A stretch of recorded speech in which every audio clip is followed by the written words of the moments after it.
हमारे देश में अब मुझे ये समझ में आने लगा है कि किसी भी भारतीय नागरिक को चिकित्सा सुविधा की जरूरत नहीं है, चिकित्सकीय ज्ञान की जरूरत है। हेल्थ फैसिलिटीज नहीं चाहिए, नॉलेज चाहिए। नॉलेज की बहुत कमी, और इतनी कमी है कि पढ़े लिखे लोग उससे ज्यादा पीड़ित हैं। छोटी छोटी बातें नहीं जानते।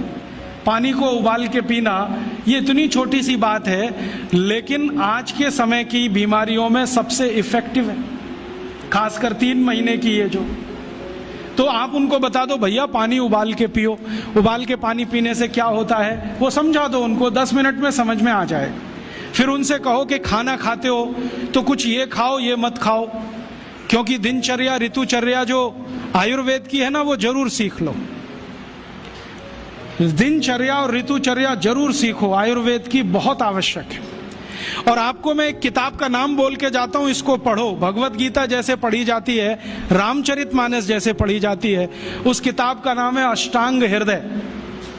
इसका एक दूसरा नाम भी है अष्टांग संग्रह, पुराना नाम अष्टांग हृदय। ये किताब का जो स्वस्थ व्रत है ना, वो ऐसे पढ़ो जैसे आप धार्मिक पुस्तक पढ़ते हो, और उसको बार बार पढ़ो तो याद हो जाएगा, कंठस्थ हो जाएगा। उसमें 2000 सूत्र हैं। ये सूत्र लोगों को बताना शुरू कर दो।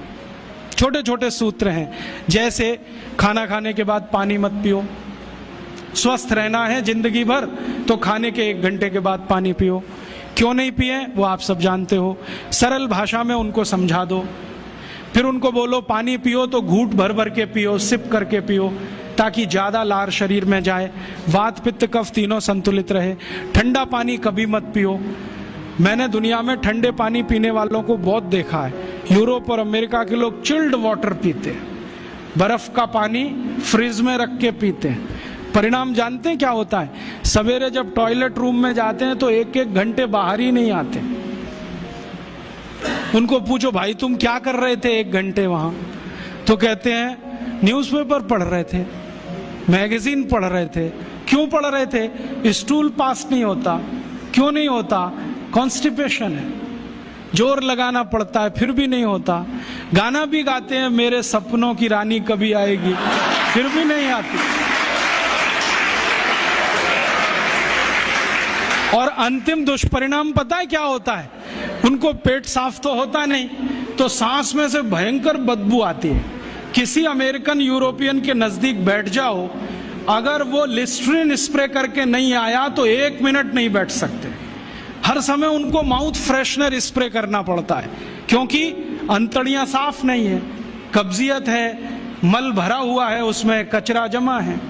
फिर उनके पसीने में से भी बदबू आती है। क्यों? कब्जियत बहुत है।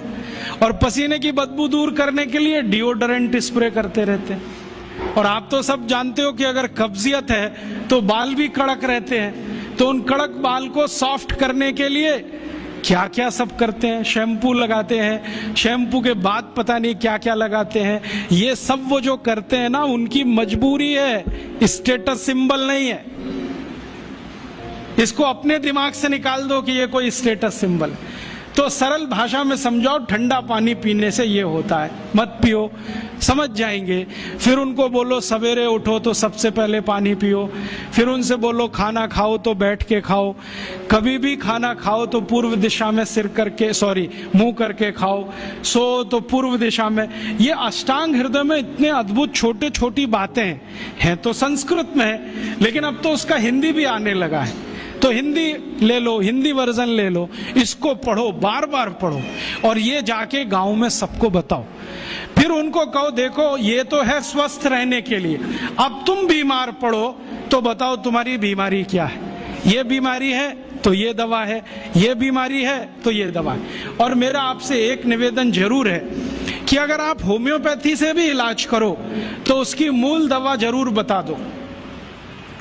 उनको ये ग्रीक और रोमन नाम में मत फंसाओ। आप कहोगे जी मैं तो ऑसिमम दे रहा हूं, ये उनको कहो ये तो तुलसी का रस है भैया, तुम्हारे घर में फूलों से बनी हुई है, आसानी से मिलती है, जयपुर में मिलती है, दिल्ली में मिलती है। भंडारी वालों को अक्सर ऑर्डर दे के रखो, हमको इतनी भेजो। उनको जो पता चल गया कि आप प्रचार के लिए कर रहे हो तो मुफ्त में भी दे देंगे आपको। तो इस तरह से आप गांव गांव जाओ, छोटे छोटे शिविर लगाओ, गांव वालों को इकट्ठा करो। गांव वाले बहुत दुखी हैं, शहर वाले भी दुखी हैं, वैसे तो वो दुखी हैं। इसका यही सबूत है कि रामदेव जी आए जयपुर में सवेरे 4 बजे तो सब लोग पहुंच जाते हैं वहां, पैसा भी देते हैं, समय भी देते हैं। और 4 बजे रामदेव जी कहें टांग ऊपर उठा लो तो उठा लेते हैं, कहें सिर नीचे कर दो तो कर लेते हैं, ऐसे कर लो तो कर लेते हैं। क्यों? परेशान है, दुखी है, शरीर उनका साथ नहीं दे रहा है। और इतने दुखी हैं कि रामदेव जी तो क्या, कोई टिम्बकटू आ जाए उसी के सामने वो आ जाएंगे। और वो दुनिया भर में घूम के आते हैं अपनी अपनी छोटी छोटी बीमारियां लेके। तो इन जो दुखी लोगों का थोड़ा थोड़ा आप मदद कर दो इलाज के रूप में, ये सब आपके भगत हो जाएंगे। और ये भगत हो जाएंगे तो कहो आप भी प्रचार करो इसका, वो भी करें, आप भी करो, तो ये इतना तेजी से मल्टीप्लाई करेगा कि 2-5 साल में एलोपैथी का बाजा बज जाएगा। और बजा देना है अपने को। हाँ, ये संकल्प लेके चलो कि इनका बाजा हमको बजाना है। मैं बहुत जल्दी एक टीवी चैनल शुरू करने जा रहा हूं एलोपैथी का बाजा बजाने के लिए। इनकी सब पोल खोलनी है मुझे। हाँ, इनकी इतनी पोल है मेरे पास, कम से कम 1,500 से ज्यादा डॉक्यूमेंट्स हैं जो एलोपैथी के गंदेपन को सिद्ध करने वाले, इनकी निकृष्टता को सिद्ध करने वाले, ये कितने अनसाइंटिफिक हैं वो बताने वाले हैं, कितने डॉगमेटिक हैं वो बताने वाले हैं।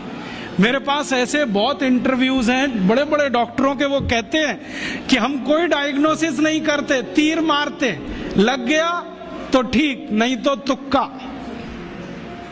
और वो कहते हैं हम तो एक ही सिद्धांत पे काम करते हैं, trial and error, trial and error, देते जाओ गलतियां करते जाओ, देते जाओ गलती, भले मर जाए पेशेंट उसमें। हमारे पास तो कम से कम ये नहीं है ट्रायल एंड एरर वाला। हम तो जानते हैं कि तुलसी है तो उसके ये गुण हैं तो ये रिजल्ट आना ही चाहिए, मेथी है तो उसके ये गुण हैं तो ये रिजल्ट आना ही चाहिए। हमको सब मालूम है, फिक्स है, यहाँ वेरिएशन नहीं है। मेथी के जो रिजल्ट चरक ऋषि को मिले वो आज भी मिलते हैं। इसमें इतना सातत्य है, वेरिएशन कहीं भी नहीं है। तो जो विज्ञान में सातत्य होता है, सत्य ज्ञान वही होता है। तो हमारे पास जो सत्य ज्ञान है